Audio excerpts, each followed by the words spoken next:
go. Hi! So I'm out here in Topanga? Is that an area? I really like it out here. It really has a good vibe. Sure, there's other mountainous areas I could go to, but there's just something about this one that attracts me. Kind of like Joshua Tree. It has a stillness that it feels like I can connect a lot better to authenticity. That's the best word to describe it. Anyways, I came out here because I wanted to do a talking vlog where I just talk about some stuff. And I thought it would be cool if I talked about what it was like before I came out. When I was growing up, there were a lot of lessons taught to me, whether they were conscious or unconscious, that I received as it's not okay for a boy to act feminine. That's a helicopter now. I guess over a series of events in my life, I didn't try, I was just naturally displaying feminine characteristics. I liked to dance. I liked the idea of playing with dolls. I always wanted to play girl characters in video games because that was like my only way I felt like I could be a girl. I still felt a little scared. Even though I would play these characters, I would feel like on the surface people are really catching on. Little instances where I was displaying more of my feminine characteristics through other things. Eventually, I got to a point where I couldn't really hide it anymore. It just felt like I was trying to cut out the very things that were giving me life. And that was through hiding underneath other things. Why would I want to hide the very thing that's giving me life if it's giving me life? And why not cut out those other things if they're doing nothing but harm to me? And I think there's a lesson to be learned from that. It's that you have to find truth in yourself, not necessarily through others, but you can use others as a guide somewhat, not a rule book, not like what people tell you to do, but more like how people respond to you. Like if you're in a relationship and you're just not getting along and it doesn't work out, look at that situation and think about, what does that tell me about me? What does that do for me? And really feel that in your heart. Feel what happened objectively. Just look at the situation and how it happened and just get a good feel for how things were or are. Sorry. We attribute these positive and negative attributes to the different scenarios when really they're just these happenings. And we are both a happening, working together or interacting. Once we work through these things in our life, it's like when you want something in the future to be great.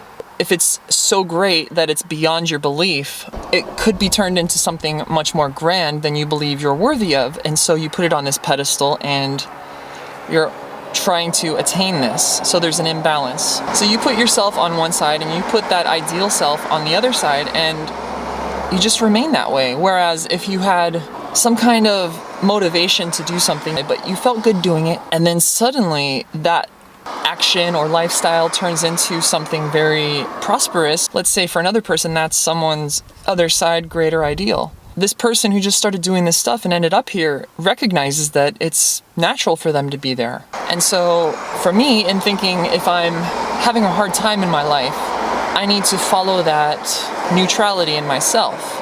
If I'm separating myself from some greater ideal that I believe I want, I believe that's going to delay that ideal situation, quote unquote. Now I'm using air quotes. So I guess what I'm saying, to sum it all up, is follow your emotions, follow your heart, do what feels natural and right, and you will end up in a place that feels like it makes sense. From that, you'll have a nice, steady swim through life. We're all evolving in our own time, and that's where I'm at. Whoa, loud car. I've never really been a spiritual person. I might have believed that there's some higher something that we all came from. And lately, I guess certain things in my life have really been prodding me to wake up to what's going on around me. And in the process of waking up to what's going on around me, I'm developing coping mechanisms that do work for me and eliminating coping mechanisms that didn't work for me. And so getting back to the point, I was mostly following the rules of other people. At some point, I had a breaking point where I'm thinking, what's not working here? This needs to work. And I'm actually feeling happy with my life, quote unquote. So I guess this is more than just a before coming out story. This is more of me then and now. What I'm trying to do now is communicate what's coming from within me. And that's where the powerful stuff is. That's where I have something to give. Life can be very frustrating at times, and I've been at the point where I'm thinking, why is this stuff happening to me? It hurts for one thing, but it just doesn't feel right. It's like I'm not in the right place. And so my whole journey is exploring and finding what that right place is, I guess. In summary, it was awful before I came out, and it's a whole lot better now that I have come out. Now I got it a little bit better. Before I learned anything was bad in life, to express femininity in a male's body or boy's body, whatever, I was very expressive and I enjoyed expressing myself. I used to dance, I used to wiggle, I sang, I made up songs. I had this keyboard and it played these demo songs and I would make up lyrics to it. It was just the greatest thing. And somewhere along the lines, I thought it was safer for me to keep all that to myself. I've come to this point in life for a reason, I'm sure. It's because I've really been looking into quantum physics and the law of attraction and reality and dimensions beyond our perception. And I've really allowed myself to just go there. And I guess this is also my spiritual coming out video. With everything being said, if you're having trouble coming out, just ask the right questions. Go one layer beneath and see what's really driving that problem. That's what works for me right now. It's changed my whole perception of life. I guess to be a lot more concrete, I would say as a child, I started learning of what was wrong and what was right. I can't really believe in that kind of stuff anymore, so it's hard for me to really make that work for me. But yes, this video has gone on for quite some time now. Fresh air. With all that being said, please like this video, subscribe, hit the notification button, and if you're up to it, check out the rest of my videos. They're quite entertaining, I assume. Bet you were wondering what I was saying. Funny thing just happened. After I cut the camera, my car turned out to be dead. The whole time the car was shut off, the lights were turned on. Opened the hood in the front, somebody just kind of showed up. I said, hey, you wouldn't happen to be able to give me a jump, would you? He was a really nice person, he helped me out.